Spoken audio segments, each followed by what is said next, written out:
You guys ready? Countdown has begun. Sen against Select. Who do you think, Tasteless? I would maybe Select. As a rule of thumb, Tasteless, I never bet against Sen. Yeah, Sen I don't care is just, who he's against. He's just so good, and I've been manhandled by Sen so many times when playing him in Starcraft that I could just speak from first-hand experience. He's just such a strong player. Okay, looks like we're just waiting for Select's computer to load up, and we're going to get this going here. The map will be Shattered Temporal. Introducing the players over here in the bottom center. Make some noise for the two-time Dawn of War champion, Select.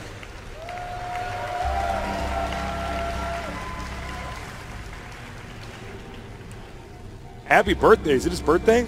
Oh, it's yesterday. You forgot. All right. What a terrible friend. What a terrible friend. But a very good Zerg. I was already there yesterday. I popped out of the cake and everything. Over here in the top center, our player from Taiwan, our Zerg Hope. Give it up for Sen.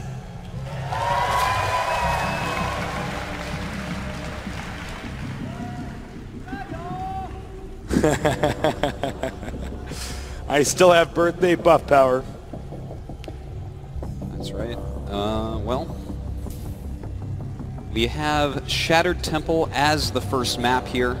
It is cross spots, very, very far away. That's going to make Sen quite happy.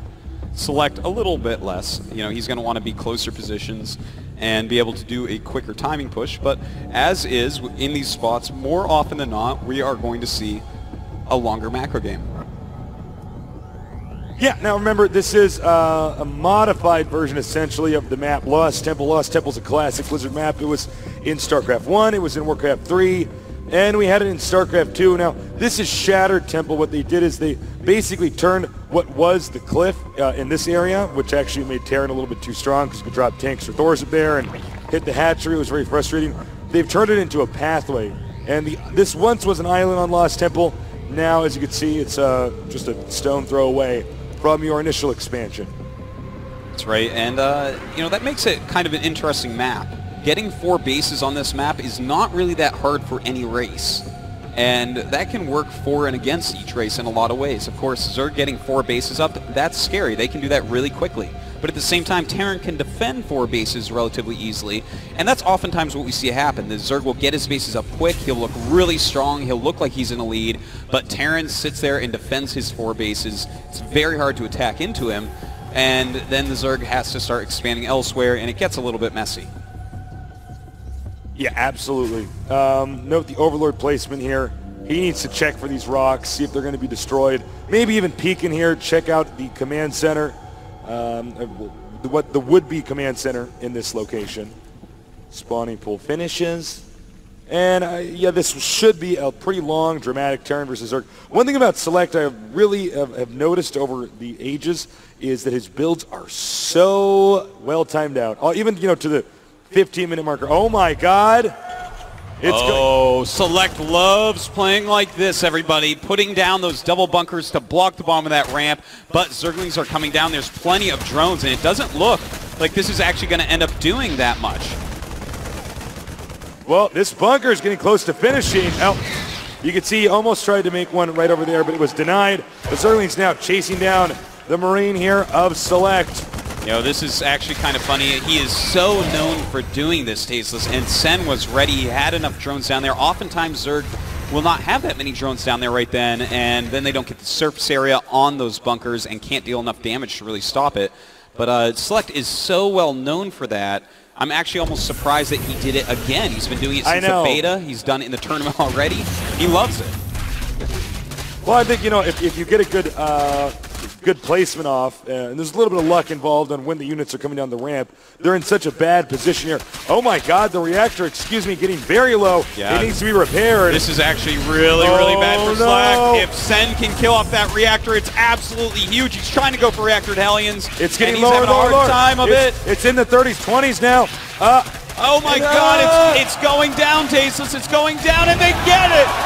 Oh my God. Sen right now in a beautiful spot. More slow Zerglings coming. Select very quickly, puts down a supply depot. And Sen gonna go ahead and flank that and get in there with his slow Zerglings, but they are slow. this Hellion can be microed to kill them off. He needs to send some Zerglings to attack the SCVs, the rest to chase the Hellion. And, well, he's just going right after these SCVs, wants to kill as much of the economy as possible, knowing that it's so hard to kill off this Hellion, but dealing a lot of damage to the Hellions so far here. In the meantime, Sen is doing nothing but making drones at home. A beautiful maneuver by Sen, taking a strong early lead. I was really impressed with that. I mean, talk about punishing somebody for being too aggressive and sticking a little bit too much to their stereotypical play here. This actually messes up the timing for everything from here on out.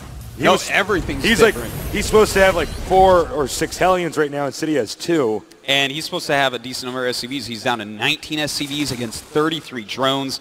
Sen is getting a Roach Warren. He's getting speed for his Zerglings. He's got plenty of Queens. He's got the 2 hatcheries. He's pushing his creep forward. Select is just behind in every way. Sen truly showing why everyone talks him up so much. The orbital now lands. The Terran has an additional expansion, but note that he did not. I think he probably saw it fly by, but he didn't see it land, but it's pretty obvious what he's doing.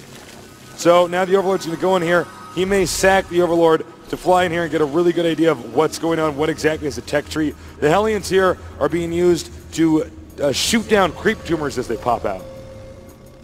Oh, that is right. Now, we do have a very clever Overlord right there, floating around. He's trying to peek in and see what's going on. He saw the starport with it, so that's pretty important. He knows that there's probably a drop coming. Oh, actually, no, he just barely didn't see it. Never mind. I'm a crazy person. As you can see, more roaches are coming out now. And I don't know, Sen's in good shape. Sen is actually at 76 supply to 48. And right now, at this point in time in the game where they're just trying to get enough workers at their first expansion, that's a pretty big deal, guys. Yeah, and Sen just made a lot of Zerglings. He's got a lot of units, man. We do see a drop coming. And Sen actually looks like he might be counterattacking during this time, Tasteless. He's actually doing a roach attack right now, and there is not enough here to stop that. Oh my god, this could be game. I mean, the army is basically inside the medevac. If Sen can hold this off, there's just too many roaches and Zerglings, and they're all right next to the production facilities. That's going to be a GG. Sen, wow, completely outclassing Select in every way, and Select has played just brilliantly in this tournament so far. I am so impressed. It's so funny because he punished him so badly for doing that very Select-esque 2 bunkers at the ramp. That makes a wall. Then you can use the Marine to kill more drones. He selected the same strategy that he always does. He did. Very nice play on words there.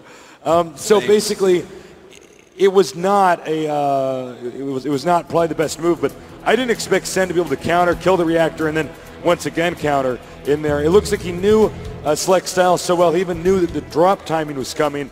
And that's one of the things about drops is it's not always the rule of thumb, but generally if you're getting a situation where you're going to be dropped, you can sometimes go into their base, and if the drop's too far out, they can't come back and save themselves, and yeah, you just run them over. So really nice game there. Yeah, it was, and I want to point out how professional these 2 players are, because there's a lot of players of this similar skill level. For instance, Rhett. We saw yesterday Rhett against Sen, and after each game, even the games that Sen won, he's checking the replay, whereas Rhett's just ready to go in the next game. And that's kind of like a frustrated stance to take. You should always be checking out that replay if the tournament allows for it. Yeah. It will give you some extra information about the game. Anything at all that can give you an edge is something you want to see.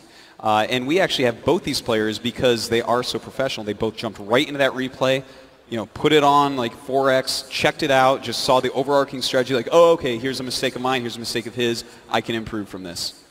Yeah, for instance, Select to watch that game and see that Overlord that was inside of the very corner of his base and say, oh, okay, I gotta watch for that. I gotta be careful where I put my buildings, because Sen does have the proclivity to do something like that.